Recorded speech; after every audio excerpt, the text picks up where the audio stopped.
ছাত্ৰ ছাত্ৰীসকল যোৱা ক্লাছত আমি ভাৰতবৰ্ষৰ ৰাজনৈতিক ব্যৱস্থা যুক্তৰাষ্ট্ৰীয় বৈশিষ্ট্যটো আৰম্ভ কৰিছিলো আৰু এইখিনি কথা আলোচনা কৰিবলৈ যাওঁতে আমি যুক্তৰাষ্ট্ৰ শব্দটো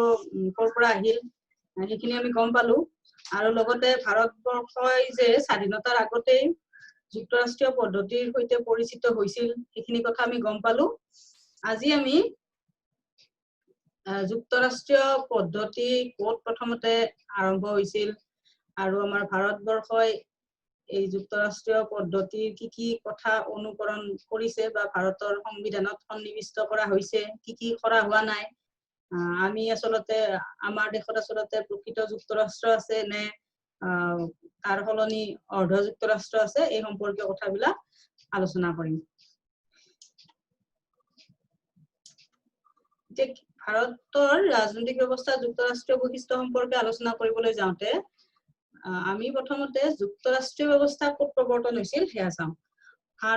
পৃথিৱীত যুক্তৰাষ্ট্ৰীয় পদ্ধতিৰ প্ৰথম প্ৰৱৰ্তন হৈছিল আমেৰিকা যুক্তৰাষ্ট্ৰত আৰু সেইবাবে আমেৰিকাক কি বুলি কোৱা হয় যুক্তৰাষ্ট্ৰৰ গৃহভূমি বুলি কোৱা হয় হোমল্যান্ড অফ ফেডাৰেশন বুলি কোৱা হয় আমাৰ ভাৰতবৰ্ষত কিন্তু সংবিধান প্ৰণেতাসকলে যুক্তৰাষ্ট্ৰীয় ব্যৱস্থা প্ৰৱৰ্তনৰ ক্ষেত্ৰত আমেৰিকাক সম্পূৰ্ণৰূপে অনুকৰণ কৰা নাছিল আমাৰ সংবিধান প্ৰণেতাসকলে কোনখন সংবিধান অনুকৰণ কৰিছিল জানানে তেওঁলোকে কানাডা যুক্তৰাষ্ট্ৰৰ সংবিধানখন অনুসৰণ কৰিছিল এতিয়া ইয়াতে এটা প্ৰশ্ন আহে যে আমেৰিকাৰ সংবিধানখন অনুকৰণ নকৰি সংবিধানৰ ৰচকসকলে কানাডাৰ সংবিধানখন কিয় অনুকৰণ কৰিছিল এতিয়া সেই সম্পৰ্কে আলোচনা কৰিবলৈ যাওঁতে আমেৰিকা যুক্তৰাষ্ট্ৰতনো কি ব্যৱস্থা আছে আমি সেইখিনি চাওঁ আমেৰিকা যুক্তৰাষ্ট্ৰত থকা ব্যৱস্থাবিলাক হ'ল দ্বৈত নাগৰিকত্বৰ ব্যৱস্থা আছে আমি আগতে গম পালো মানে যুক্তৰাষ্ট্ৰ বুলি ক'লে আমি কাক বুজো যে পাৰস্পৰিক সন্ধি বা চুক্তিৰ দ্বাৰা সন্মিলিত হোৱা কিছুমান ৰাজ্যৰ গোট অথবা সমষ্টি বুলি আমি গম পালো এতিয়া গতিকে এইটো কথাত আমি গম পালো যে কিছুমান ৰাজ্য মানে কিছুমান অংগৰাজ্য কিছুমান কি হয় লগ হয় মানে এখন যুক্তৰাষ্ট্ৰ গঠন কৰোতে সন্ধিৰ দ্বাৰা বা চুক্তিৰ দ্বাৰা বুজাবুজিৰ দ্বাৰা মানে তেওঁলোক একত্ৰিত হয় গতিকে সেই একত্ৰিত আমেৰিকা যুক্তৰাষ্ট্ৰত তেনেকুৱাই হৈছে গতিকে তাতে কি আছে নাগৰিকসকলৰ দ্বৈত নাগৰিকত্ব আছে দ্বৈত মানে হ'ল দুটা নাগৰিকত্ব আছে এটা নাগৰিকত্ব হ'ল মানে আমেৰিকা যুক্তৰাষ্ট্ৰৰ কাৰণে মানে গোটেই দেশখনৰ নাগৰিক হিচাপে এটা নাগৰিকত্ব আৰু তেওঁ যিখন ষ্টেটৰ নাগৰিক সেই ষ্টেটখনৰ এটা নাগৰিকত্ব গতিকে তেওঁলোকৰ দুটা নাগৰিকত্ব থাকে গতিকে সেইটো হ'ল এটা ব্যৱস্থা কিন্তু আমাৰ ভাৰতবৰ্ষৰ ক্ষেত্ৰত কিন্তু আমাৰ কি আছে এটাই নাগৰিকত্ব আৰু আমি হৈছো ভাৰতবৰ্ষৰ নাগৰিক গতিকে আমাৰ নাগৰিকত্বটো কোৱা হয় একক নাগৰিকত্ব মানে আমাৰ নাগৰিকত্ব এটাই দ্বিতীয় ব্যৱস্থাটো হ'ল অংগৰাজ্যসমূহৰ বাবে সুকীয়া সংবিধান আমেৰিকা যুক্তৰাষ্ট্ৰত কি আছে যিবিলাক মানে ৰাজ্য চুক্তিৰ দ্বাৰা সন্ধিৰ দ্বাৰা লগ হৈছে সন্মিলিত হৈছে সেই ৰাজ্যসমূহৰ বাবে সেই অংগৰাজ্যসমূহৰ বাবে কি আছে বেলেগ তেওঁলোকৰ নিজা সংবিধান আছে আৰু কি আছে গোটেই দেশখনৰ বাবেও তাৰমানে এখন সংবিধান আছে গতিকে কি আছে মানে তেওঁলোকৰ নিজা সংবিধান আছে আমাৰ ভাৰতবৰ্ষত কি আছে আমাৰ ভাৰতবৰ্ষত এখনেই সংবিধান যে তেওঁলোকৰ ক্ষেত্ৰত তেওঁলোকৰ লগত আমাৰ সেইটো এটা পাৰ্থক্য তাৰপিছত তাতে আৰু কি আছে যিসমূহ অংগৰাজ্য লগ হৈছিল সেই অংগৰাজ্যসমূহৰ বিলগ্ন হোৱাৰ অধিকাৰ আছে অৰ্থাৎ আঁতৰি যোৱাৰ অধিকাৰ আছে কিবা কাৰণ যদি বেয়া পায় বা মানে থাকিব পৰা নাই গতিকে কিবা মতানৈক্য হৈছে গতিকে তেওঁলোক তাৰ পৰা আঁতৰি আহিব পাৰে সেইটো অধিকাৰ আছে আমাৰ কিন্তু ভাৰতবৰ্ষৰ ক্ষেত্ৰত এইবিলাক নাই গতিকে আমেৰিকা যুক্তৰাষ্ট্ৰত এইবিলাক ব্যৱস্থা আছে আমি গম পালো আৰু তাত কেন্দ্ৰীয় চৰকাৰক সাৰ্বভৌম ক্ষমতাৰ অধিকাৰী কৰা হৈছে মানে সাৰ্বভৌমত্ব কাৰ হাতত থাকিব কেন্দ্ৰীয় চৰকাৰৰ হাতত থাকিব মানে সৰ্বোচ্চ ক্ষমতা আৰু আমাৰ ভাৰতবৰ্ষতো একেই আছে কেন্দ্ৰীয় চৰকাৰৰ হাততে সৰ্বোচ্চ ক্ষমতা অৰ্পণ কৰা হৈছে কিন্তু এইখিনিতে এটা প্ৰশ্ন হয় যে মানে যিহেতু প্ৰথম যুক্তৰাষ্ট্ৰীয় পদ্ধতিৰ প্ৰৱৰ্তন হৈছিল আমেৰিকা যুক্তৰাষ্ট্ৰত কিন্তু আমাৰ দেশত সংবিধান প্ৰণেতাসকলে কি কৰিলে কানাডা যুক্তৰাষ্ট্ৰৰ সংবিধানখন অনুসৰণ কৰিলে এতিয়া আমেৰিকাক অনুসৰণ নকৰাৰ কাৰণটো কি এতিকে কি হল কাৰণটো হল যে সংবিধান প্ৰণেতাসকলে এটা কথা বুজি পাইছিল যে নতুনকৈ জন্ম পোৱা মানে স্বাধীনতাৰ পিছত আমি জন্ম পোৱা বুলি ক'লে মানে নতুনকৈ যিখন আমি ভাৰতবৰ্ষ আমি গঠন হলো তাত যদি এই যিবিলাক অংগৰাজ্য আছে মানে আমি আমাৰ ৰাজ্যবিলাকক যদি অধিক স্বতন্ত্ৰতা দিয়া হয় মানে ধৰা মানে বেয়া পালে গুচি যাব পাৰে আঁতৰি যাব পাৰে বিলগ্ন হ'ব পাৰে বা সুকীয়া সংবিধান যদি দিয়া হয় দ্বৈত নাগৰিকত্বৰ ব্যৱস্থা যদি কৰা হয় তেতিয়াহলে কি হ'ব আমাৰ ভাৰতবৰ্ষৰ যিটো জাতীয় সংহতি মানে শক্তিশালী কৰাৰ কাৰণে সংবিধান প্ৰণেতাসকলে মানে যেটো চিন্তা কৰিছে বা আমাৰ অখণ্ডতা শক্তিশালী কৰিবলৈ যিবিলাক মানে সংবিধানত যিবিলাক অধিকাৰ হওক যিবিলাক নীতি নিয়ম যিবিলাক সন্নিৱিষ্ট কৰিছে সেইবিলাক কিন্তু কৰাটো সম্ভৱ নহব অৰ্থাৎ আমাৰ জাতীয় সংহতি আৰু অখণ্ডতা শক্তিশালী নহব সেইবাবে তেওঁলোকে আমেৰিকাৰ সংবিধানৰ পৰিৱৰ্তে কানাডাৰ সংবিধানত থকা ঢিলা যুক্তৰাষ্ট্ৰ ব্যৱস্থাৰ অনুকৰণত ভাৰতবৰ্ষত এক ব্যতিক্ৰমধৰ্মী যুক্তৰাষ্ট্ৰ প্ৰৱৰ্তন কৰিছিল তাৰমানে কানাডাৰ যুক্তৰাষ্ট্ৰীয় ব্যৱস্থাটো আমেৰিকাতকৈ ভালেখিনি শিথিল সেইকাৰণে আমাৰ সংবিধান প্ৰণেতাসকলে কানাডাৰ সংবিধানখন অনুসৰণ কৰিছিল আৰু সেইকাৰণে যেহেতু আমেৰিকাৰ আৰ্হিত আমাৰ দেশত প্ৰকৃত যুক্তৰাষ্ট্ৰ প্ৰৱৰ্তন কৰা নাই সেইবাবে ভাৰতৰ সংবিধানৰ কোনো ঠাইতে যুক্তৰাষ্ট্ৰ শব্দটোৰ উল্লেখ নাই তাৰ পৰিৱৰ্তে মানে কি হৈছে আমাৰ সংবিধান প্ৰণেতাসকলে সংবিধানৰ 1 নম্বৰ অনুচ্ছেদতে ভাৰতক এখন কি বুলি উল্লেখ কৰিছে ৰাজ্যসমূহৰ সংঘ বুলি মানে উল্লেখ কৰিছে বা ঘোষণা কৰিছে ৰাজ্যসমূহৰ সংঘ মানে ইউনিয়ন অফ ষ্টেটছ গতিকে কি কৰা নাই তাতে যুক্তৰাষ্ট্ৰ শব্দটোতে উল্লেখ কৰা নাই এতিয়া আমাৰ ভাৰতবৰ্ষত কি কি যুক্তৰাষ্ট্ৰীয় বৈশিষ্ট্য আছে এটো কিন্তু খুব দৰকাৰী আমাৰ ভাৰতৰ যুক্তৰাষ্ট্ৰীয় বৈশিষ্ট্যসমূহ কি কি এখিনি তোমালোকে মন দি পেলাই এখিনি চাবা প্ৰথমটো হল আমাৰ ভাৰতবৰ্ষৰ কেন্দ্ৰীয় চৰকাৰ সাৰ্বভৌম ক্ষমতাৰ অধিকাৰী তাৰমানে আমাৰ কেন্দ্ৰীয় চৰকাৰৰ হাততে সৰ্বোচ্চ ক্ষমতা সংবিধানখনে অৰ্পণ কৰিছে এইটো এটা আমাৰ ভাৰতৰ এটো এটা যুক্তৰাষ্ট্ৰীয় বৈশিষ্ট্য দ্বিতীয়টো হল দুখলপীয়া চৰকাৰৰ ব্যৱস্থা এইটো আমি আগতেও পালো যে ভাৰত চৰকাৰ আইন যেতিয়া প্ৰৱৰ্তন কৰিছিল 1935 চনতে তেতিয়াতেই আমাৰ ভাৰতবৰ্ষত দুখলপীয়া চৰকাৰৰ ব্যৱস্থা কৰিছিল এই আইনখনে গতিকে এই ব্যৱস্থাটো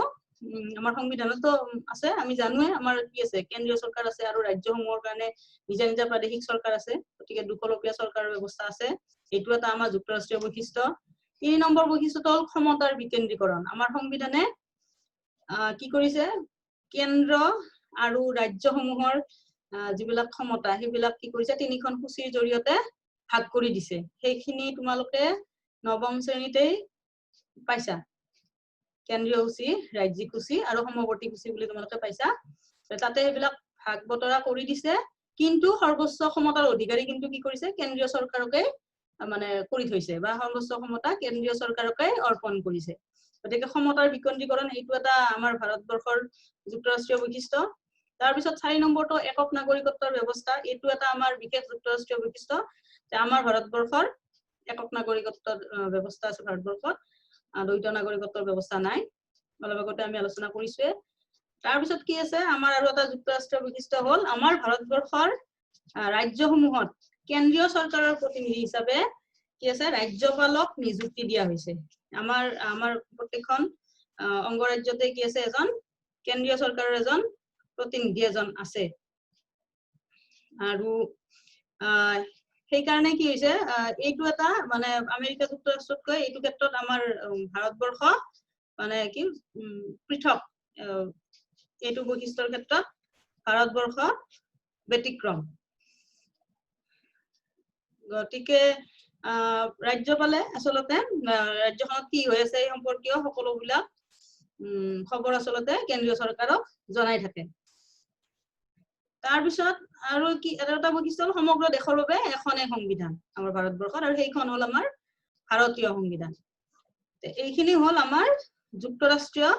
চৰিত্ৰ বা আমাৰ যুক্তৰাষ্ট্ৰীয় বৈশিষ্ট্য গতিকে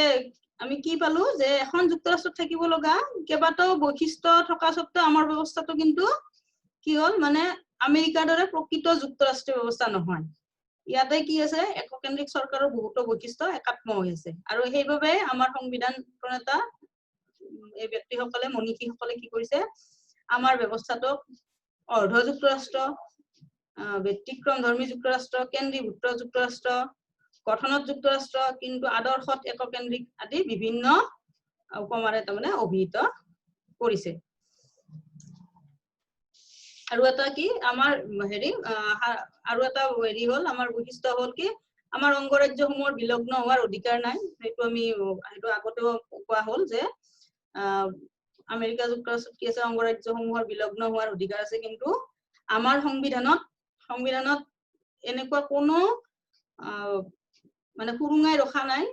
যে মানে আমাৰ ভাৰতবৰ্ষৰ পৰা কোনোবা আঁতৰি যাব পাৰে কেতিয়াও কিবা কাৰণ বেয়া পালে কোনেও বোলে আমি এখন বেলেগকে এখন দেশ হওঁ এই বুলি কোনো এটা মানে এটা অঞ্চলেই আমাৰ ভাৰতবৰ্ষৰ পৰা আঁতৰি যাব নোৱাৰে তাৰমানে আমাৰ অংগৰাজ্যসমূহৰ আঁতৰি যোৱাৰ বা বিলগ্ন হোৱাৰ অধিকাৰ নাই কিন্তু আমেৰিকাৰ ক্ষেত্ৰত কিন্তু এইটো আছে এইবিলাক হল আমাৰ যুক্তৰাষ্ট্ৰীয় বৈশিষ্ট্য আৰু সংবিধান প্ৰণেতাসকলে আমাৰ সংবিধানখনক কি মানে আমাৰ যুক্তৰাষ্ট্ৰীয় ব্যৱস্থাটোক কি বুলি অভিহিত কৰিছে আমি ইতিমধ্যে গম পালো গতিকে আমি আৰু এটা কথা গম পালো যে কি অন্য যুক্তৰাষ্ট্ৰৰ বিপৰীতে আমাৰ ভাৰতবৰ্ষৰ কেন্দ্ৰীয় চৰকাৰ অধিক মানে শক্তিশালী আৰু কি কৰিছে অংগৰাজ্যবিলাকত এই ৰাজ্যপাল নিযুক্তি দিয়া প্ৰক্ৰিয়াটোই ভাৰতবৰ্ষক আচলতে প্ৰকৃত যুক্তৰাষ্ট্ৰৰ চৰিত্ৰ প্ৰদান কৰা নাই এতিয়া আমি আমেৰিকা আৰু ভাৰতৰ মানে তুলনা দি আছো এতিয়া আমি এবাৰ মানে কি পাৰ্থক্য আছে এবাৰ আমি জুকিয়াই চাম আমেৰিকাত কি আছে দ্বৈত নাগৰিকত্ব আছে মানে দুটা নাগৰিকত্ব আছে নাগৰিকসকলৰ কাৰণে আমাৰ ভাৰতবৰ্ষত কি আছে একক নাগৰিকত্ব আছে দ্বিতীয়টো চাও আমি অংগৰাজ্যসমূহৰ বাবে সুকীয়া সংবিধান আছে আমেৰিকা যুক্তৰাষ্ট্ৰত আনহাতে ভাৰতবৰ্ষত কি আছে গোটেই দেশৰ বাবে এখনেই সংবিধান আছে তাৰমানে আমাৰ এখনেই সংবিধান আৰু সেইখন হল আমাৰ মানে কনষ্টিটিউচন অফ ইণ্ডিয়া বা ভাৰতীয় সংবিধান তৃতীয়টো পাৰ্থক্য কি আছে চাও অংগৰাজ্যসমূহৰ বিলগ্ন হোৱাৰ অধিকাৰ আছে বিলগ্ন মানে গম পালা আঁতৰি যোৱাৰ অধিকাৰ আছে কিন্তু আমাৰ ভাৰতবৰ্ষৰ ক্ষেত্ৰত কি হৈ আছে চাও অংগৰাজ্যসমূহৰ বিলগ্ন হোৱাৰ অধিকাৰ নাই চতুৰ্থটো চোৱা কেন্দ্ৰীয় চৰকাৰ ইমান শক্তিশালী নহয় কিন্তু আমাৰ ভাৰতবৰ্ষৰ ক্ষেত্ৰত কেন্দ্ৰীয় চৰকাৰ অধিক শক্তিশালী পঞ্চমটো চাও অংগৰাজ্যসমূহৰ ৰাজ্যপাল নাথাকে কিন্তু আমাৰ ভাৰতবৰ্ষৰ ক্ষেত্ৰত অংগৰাজ্যসমূহৰ ৰাজ্যপাল নিযুক্তি দিয়া হয় অৰ্থাৎ ৰাজ্যপালে অংগৰাজ্যসমূহৰ সকলো খা খবৰ কেন্দ্ৰীয় চৰকাৰক মানে জনাই থাকে মানে কেন্দ্ৰীয় চৰকাৰে সকলো কথা গম পাই থাকে গতিকে এইবিলাক হল আমেৰিকা আৰু ভাৰতবৰ্ষৰ মানে যুক্তৰাষ্ট্ৰীয় ব্যৱস্থাৰ মাজত থকা পাৰ্থক্য তোমালোকে চাগে কিছু হলেও বুজি পাইছা এতিয়া কি হৈছে আমাৰ আচলতে আমাৰ ভাৰতবৰ্ষত আমেৰিকাৰ দৰে মানে প্ৰকৃত যুক্তৰাষ্ট্ৰ মানে প্ৰৱৰ্তন নকৰাৰ মূল কাৰণটো গম পালা যে আমাৰ অখণ্ডতা আৰু আমাৰ একতা সুনিশ্চিত কৰা আৰু ব্যতিক্ৰম ধৰ্মী যুক্তৰাষ্ট্ৰীয় ব্যৱস্থা ভাৰতবৰ্ষত প্ৰৱৰ্তন কৰাৰ মূল কাৰণটোৱে আছিল দেশৰ সাৰ্বভৌমত্ব আৰু অখণ্ডতাক সুৰক্ষিত কৰা অৱশ্যে ভাৰতবৰ্ষৰ যুক্তৰাষ্ট্ৰীয় ব্যৱস্থাটোত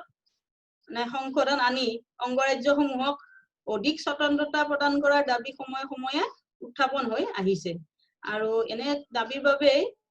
কি হৈছে 1983 চনত চৰকাৰী আয়োগ গঠন কৰা হৈছিল আৰু ভাৰতবৰ্ষত মাজে মাজে যি কেন্দ্ৰৰ ৰাজ্যৰ সংঘাত মানে হৈ থাকে তাৰ কাৰণে আমাৰ যুক্তৰাষ্ট্ৰত এইটো কিছু মানে পৰিৱৰ্তন অনাটো মানে এটা সময়ৰ আহ্বান হিচাপে বৰ্তমান পৰিগণিত হৈছে ভাৰতবৰ্ষৰ এই যে আমি পালো ব্যতিক্ৰম ধৰ্মী যুক্তৰাষ্ট্ৰীয় ব্যৱস্থা এই যুক্তৰাষ্ট্ৰক বৰ্তমান সময়ত মানে ৰাজনীতি বিজ্ঞানৰ পণ্ডিতসকলে নতুন নামেৰে নামাকৰণ কৰিব বিচাৰিছে তেওঁলোকৰ মতে ভাৰতৰ যুক্তৰাষ্ট্ৰীয় ব্যৱস্থা হল কেন্দ্ৰ ৰাজ্যৰ সহযোগিতাৰ ওপৰত নিৰ্ভৰশীল ব্যৱস্থা সেইবাবে এনে যুক্তৰাষ্ট্ৰক তেওঁলোকে কি বুলি অভিহিত কৰিছে সহযোগিতামূলক যুক্তৰাষ্ট্ৰ বুলি অভিহিত কৰিছে তোমালোকে পাঠটি ভালদৰে পঢ়ি লবা তোমালোকে আৰু ভালকৈ বুজি পাবা আজি মই তোমালোকক এইখিনিলৈকে দিলো কেইটামান তোমালোকৰ হোমৱৰ্ক দিছো আজি প্ৰথমটো দিছো যুক্তৰাষ্ট্ৰৰ গৃহভূমি বুলি কাক কোৱা হয় আমি অলপ আগতে পালোৱে দ্বিতীয়টো দিছো ভাৰতবৰ্ষত দ্বৈত নাগৰিকত্বৰ ব্যৱস্থা আছে নে তৃতীয়টো দিছো অৰ্ধ যুক্তৰাষ্ট্ৰ কাক বোলে অৰ্ধ যুক্তৰাষ্ট্ৰ কাক বোলে এইটো মই তোমালোকক কৈ লম মানে যি যুক্তৰাষ্ট্ৰীয় ব্যৱস্থাত প্ৰকৃত যুক্তৰাষ্ট্ৰীয় ব্যৱস্থাৰ বৈশিষ্ট্যসমূহ সম্পূৰ্ণৰূপে নাথাকে তাক অৰ্ধ যুক্তৰাষ্ট্ৰ বুলি কোৱা হয় মানে আমেৰিকা যুক্তৰাষ্ট্ৰৰ দৰে মানে প্ৰকৃত যুক্তৰাষ্ট্ৰ মানে পিয়ৰ যুক্তৰাষ্ট্ৰৰ গোটেইবিলাক ব্যৱস্থা য'ত নাথাকে যি যুক্তৰাষ্ট্ৰত নাথাকে সেয়াই হ'ল অৰ্ধ যুক্তৰাষ্ট্ৰ আৰু চতুৰ্থত দিছো তোমালোকক ভাৰতবৰ্ষৰ যুক্তৰাষ্ট্ৰীয় ব্যৱস্থাৰ বৈশিষ্ট্যসমূহ আলোচনা কৰা তোমালোকে অকমান বহলাই লিখিবা বৈশিষ্ট্যসমূহ মই দিছো এইখিনিয়ে তোমালোকৰ আজিৰ গৃহ কাৰ্য আজি মই পাঠ ইমানতে সামৰিছো